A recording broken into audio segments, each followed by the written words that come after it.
आपने वो रिश्ते से इनकार कर दिया था ना उन लोगों को? नहीं बेटा, मुझे वो लोग मुनासिब लगे और खाते पीते लोग हैं।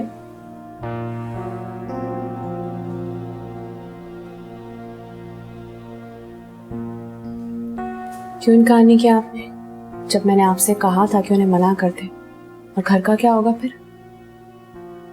मैंने कहा ना, अल्लाह मालिक है। अल्लाह तो मालिक है ही अम्मी, लेकिन फैसले तो हमें सोच समझ के करने चाहिए ना। देखो ही ना, मेरी जिंदगी का कुछ पता नहीं। अगर मुझे कुछ हो गया तो तुम्हारी जिम्मेदारी कौन उठाएगा? मेरे साथ ऐसी बातें नहीं क्या करें कि कल क्या होगा। अभी ये जरूरी है कि हन्नान का एडमिशन कराना है अम्मी। तो बेटा, उन लोगों को हमारी मजबूरी का पता है। कौन सी मजबूरियों को जानते वो हमारी? यहाँ कौन सी हमदर्दी दिखा दी उन लोगों ने? उन्होंने साफ कह दिया कि शादी के बाद मैं काम नहीं करूंगी अम्मी। देखो बेटा, शादी के बाद शौहर और ससुराल वालों की माननी पड़ती है। अगर मुझे यही करना होता ना तो मैं कभी बाबर को नहीं छोड़ती।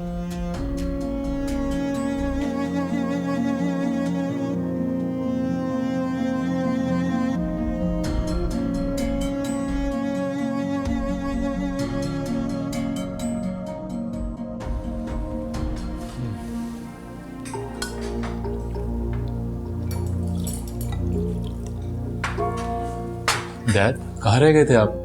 परेशान हो गए थे हम लोग। डैड, आपने फोन भी ऑफ कर लिया था।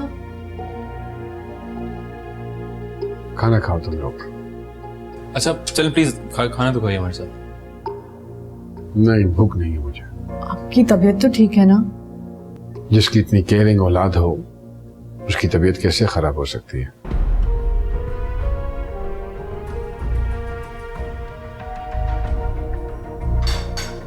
Enjoy your food.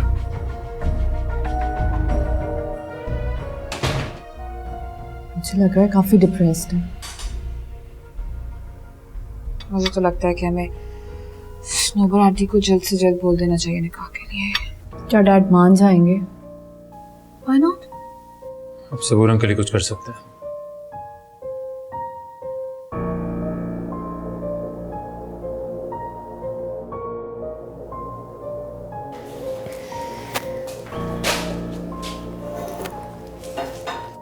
प्रोस्पेक्टस लिया है नान?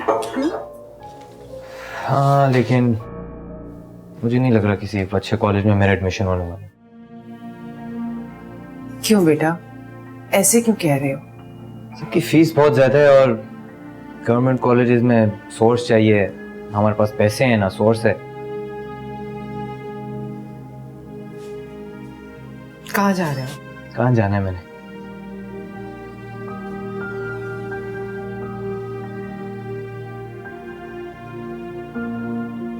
इतने अच्छे नंबर लिए मेरे बेटे ने।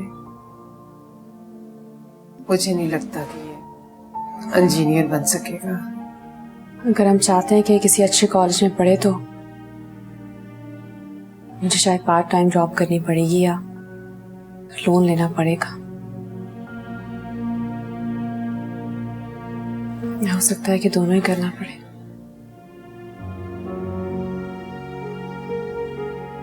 आप उससे कहीं परेशान नहीं हो, मैं कुछ करती हूँ।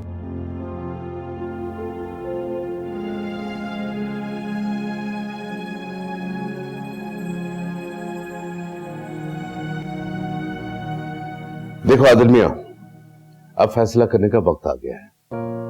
सनोवर एक माकूल खातून है, तुम उससे मिल भी चुके हो, अब देर किस बात की है? अरे भैया, जब आप लोगों ने फैसला कर लिया है तो मुझसे क्यों पूछ रहे हैं आप? भाई शादी तो बहरहाल तुमने करनी है, हम तो सिर्फ राय दे सकते हैं और तुम्हें कायल करने की कोशिश कर सकते हैं। जब शादी मुझे करनी है भैया जी, तो फिर ये सिचुएशन मुझ पे क्यों इम्पोज कर रहे हैं आप? जब मुझे करनी होगी मैं कर लूंगा शादी। सनोबर तुम्हारे जवाब की मुंतजिर है। मैंने तो नहीं कहा उसको कि मेरा इंतजार करें। मैंने कहा तुम खामखा बात को लटका रहे हो। जब घर के तमाम अफराद खुश हैं तो तुम्हें क्या प्रॉब्लम है? आई एम श्योर उन्होंने आपके साथ शेयर की होगी अपनी वजह खुश होने की। क्या मतलब? अच्छा, यानी कि जो सबसे अहम बात है वो उन लोगों ने आपके साथ शेयर नहीं की? क्या? मुझे नहीं लग रहा किसी अच्छे कॉलेज में मेरा एडमिशन होने वाला है। क्यों बेटा, ऐसे क्यों कह रहे हो? क्योंकि फीस बहुत ज़्यादा है और गवर्नमेंट कॉलेजेस में सोर्स चाहिए, हमारे पास पैसे हैं ना सोर्स है।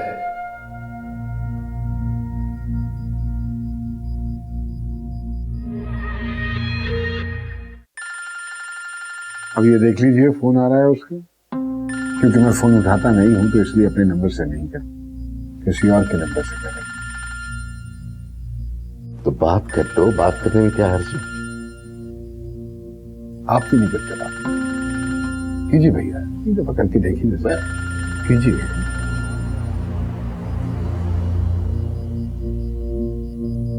हेलो, हिना बात कर रही हूँ, वो शॉपिंग सेंटर वाली है ना? 1 मिनट होल्ड कीजिए। कोई हिना है? अच्छा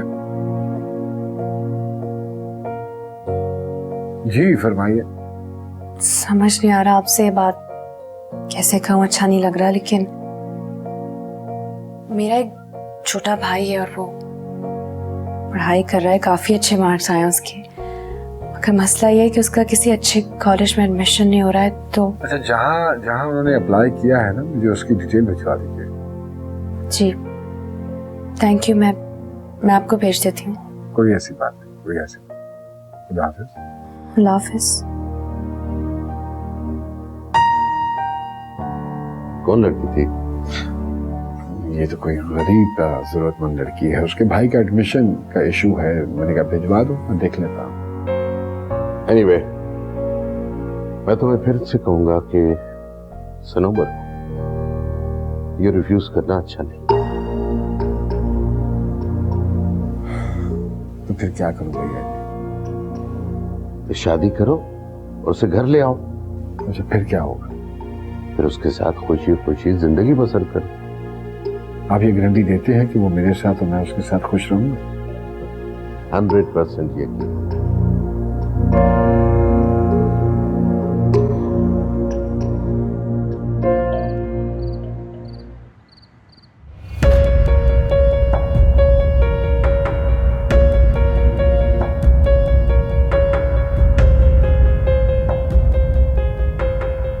मैं तुम्हें फिर से कहूंगा कि सनोबर, ये रिफ्यूज करना अच्छा नहीं।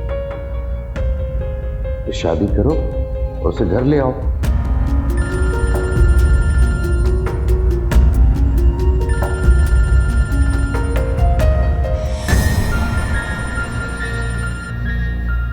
Hello, how are you? तो क्या चाहती हैं आप?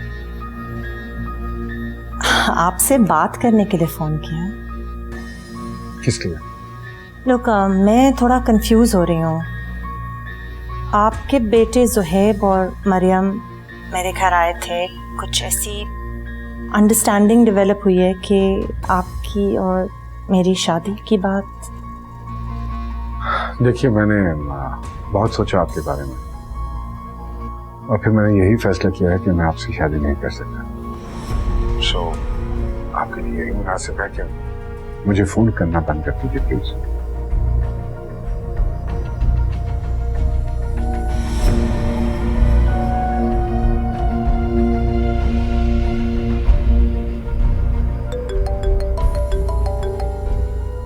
हेलो, अस्सलाम वालेकुम, खैरियत है ना आंटी? तुम्हारे डैडी अपने आप को समझते क्या है? मैं कोई मामूली गिरी पड़ी औरत नहीं हूँ। क्या मतलब? मैंने उनसे बात करने के लिए फोन किया और उन्होंने इतनी बदतमीजी से मुझे शादी से साफ साफ इनकार कर दिया। व्हाट? तुम अपने डैडी से कह देना, अगर वो मुझसे शादी करने में इंटरेस्टेड नहीं है तो मुझे भी कोई शौक नहीं है उनसे शादी करने का। नहीं नहीं आंटी, ऐसी कोई बात नहीं होगी। आई एम श्योर उनकी इंटेंशन कोई और होगी। आप just give me some time, मैं आपको कॉल बैक करती हूँ। मुझे ऐसा लगता तो नहीं है, लेकिन ठीक है, देखते हैं। जी मैं करती हूँ आपसे।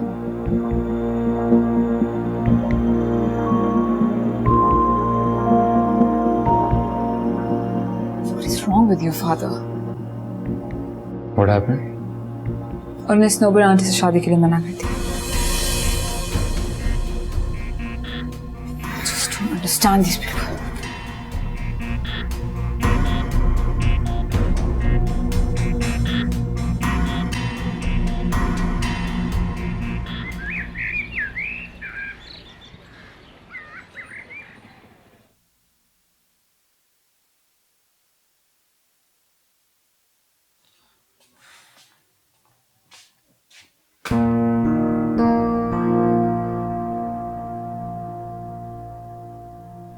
क्या हुआ है?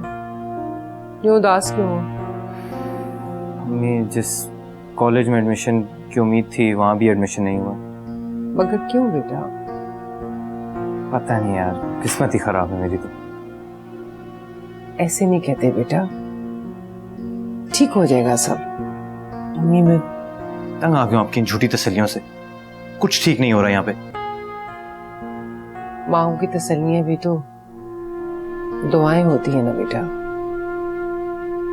अल्लाह बेहतर करेगा। देती रहे तसल्लियां जिसको देनी है। हेलो, कितनी देर में? चलो आ रहा हूं। वो कासिम का फोन था। एक और कॉलेज है जहां मैंने अप्लाई किया था, उसकी लिस्ट लग गई है, तो मैं जरा देख कर आता हूँ।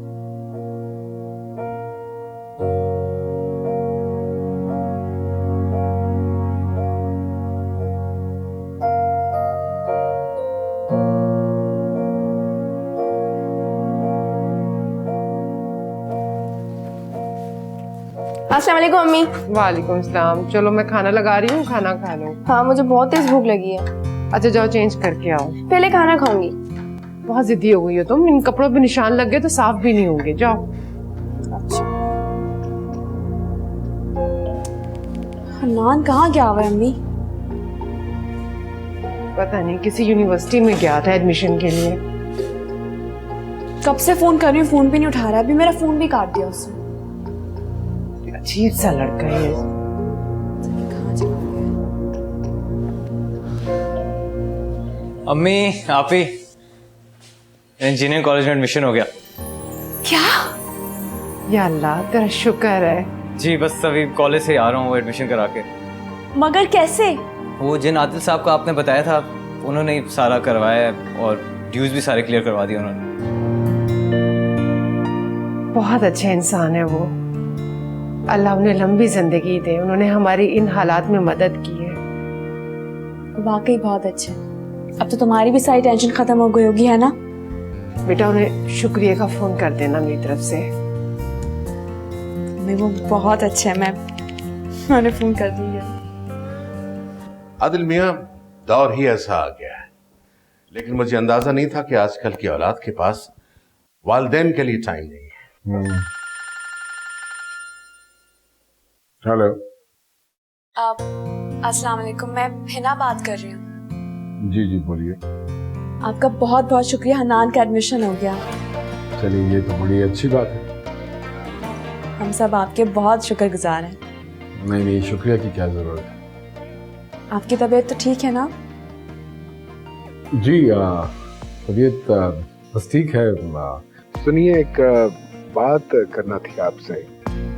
मेरे पोते को ट्यूशन की सख्त जरूरत है। ही इज यंग, मेरे ख्याल में 2nd ग्रेड में है। क्या आपकी नजर में कोई? जी जरूर, अगर आपको बुरा ना लगे तो मैं भी पढ़ा सकती हूँ, क्योंकि मुझे भी एक एक्स्ट्रा जॉब की जरूरत है। मैं भी यही कहना चाह रहा था। Thank you for taking the words out of my mouth. जी ओके, खुदा हाफिज। चलो खुदा हाफिज।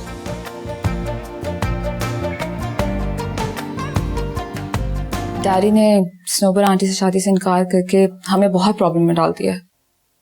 तो तुम सब लोग मिलके बड़ी मियाँ को समझाते क्यों नहीं? सबूर अंकल से उम्मीद थी मुझे, लेकिन उन्होंने तो उनको भी इनकार कर दिया। न जाने क्या घोल के पिलाया है बड़ी भी ने। बड़े मियाँ उन्हें भूलने का नाम ही नहीं लेते। एक हमारे मियाँ अमेरिका जाके भूल ही गए। वो स्नोबर आंटी ने भी काफी कोशिश की उनको मनाने की, लेकिन वो नहीं माने। जस्ट डोंट अंडरस्टैंड, हम क्या करें? मेरी तो कुछ समझ में नहीं आता। अब जो करना है तुम ही को करना। चलो।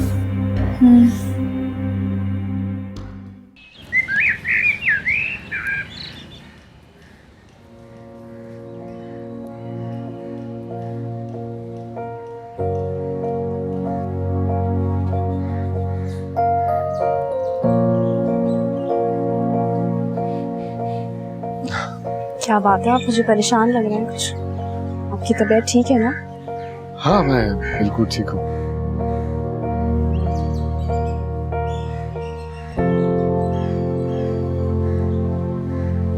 आप चाहें तो मुझसे शेयर कर सकते हैं। बैठिए।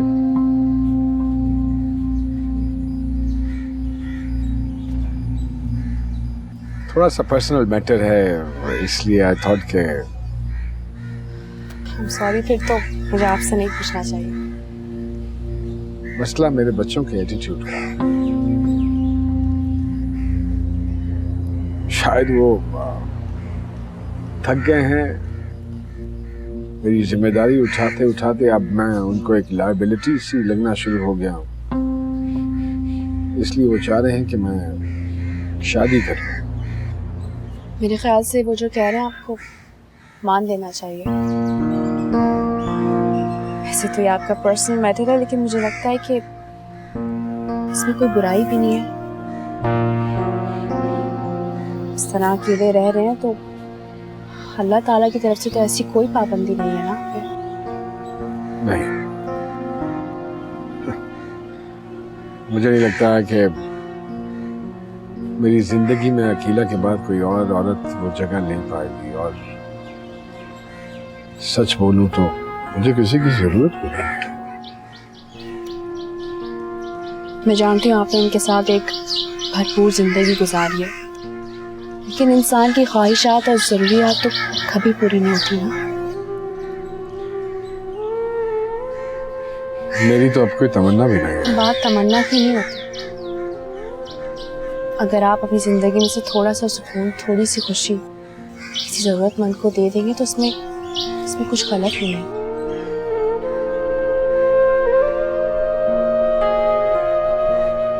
आप तो बहुत सेंसिबल बातें करती हैं। I am impressed. हालात इंसान को वक्त से पहले बहुत मैच्योर कर देते हैं। ये तो है। जो बात आपसे करनी थी वो तो करना ही भूल गई मैं। जी। मेरे घर वालों ने आपको इनवाइट किया है खाने पर। लेकिन क्यों? क्या जरूरत पड़ी? जरूरत थी, वो आपका शुक्रिया अदा करना चाहते हैं। अरे क्यों करना है ये तकल्लुफ? कभी कभार कुछ खास लोगों के लिए तकल्लुफ कर लेना चाहिए। इंतजार रहेगा।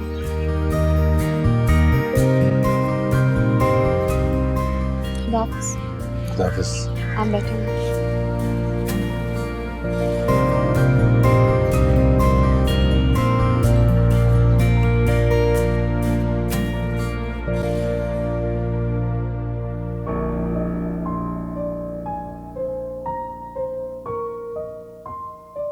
अंकल, अब आप ही कोई सोल्यूशन बताएं।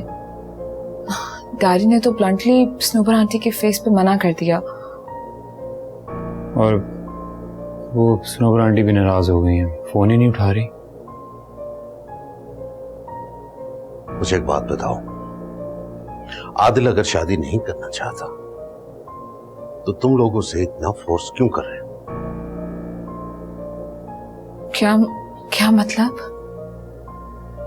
मतलब ये कि तुम लोग क्यों चाहते हो कि आदिल शादी करे? अंकल, वो अकेले हो गए हैं। He needs someone. हम तो बस उनकी तन्हाई उनसे दूर करना चाहते हैं। बेटे, इरादों में अगर नेक नियति हो तो टर्म्स एंड कंडीशंस नहीं रखे जाते। क्या मतलब? खुद गर्जी की इंतहा है। तुम लोग अपने मफाद में आदिल की शादी कराना चाह रहे हो और पेश की शराइत रखकर सनोबर खातून का इंतखाब भी तुम लोगों ने किया। अपने बाप के साथ ऐसा खेल खेलते? शर्म आनी चाहिए तुम लोगों को। नहीं नहीं अंकल, आई थिंक आपको कोई गलत फहमी हुई है, ऐसा कुछ भी नहीं है। झूठ मत बोलो मेरे साथ। आदिल ने खुद तुम लोगों की बातें सुनी है। अगर मुझे पहले इसका इल्म होता तो मैं कभी तुम लोगों की बातों में ना आता। तुम भूल रहे हो कि मेरी दोस्ती तुम्हारे दादा के साथ भी रही है। आदिल क्या सोचता होगा मेरे बारे में? मुझे भी शर्मिंदा करा दिया तुम लोगों ने।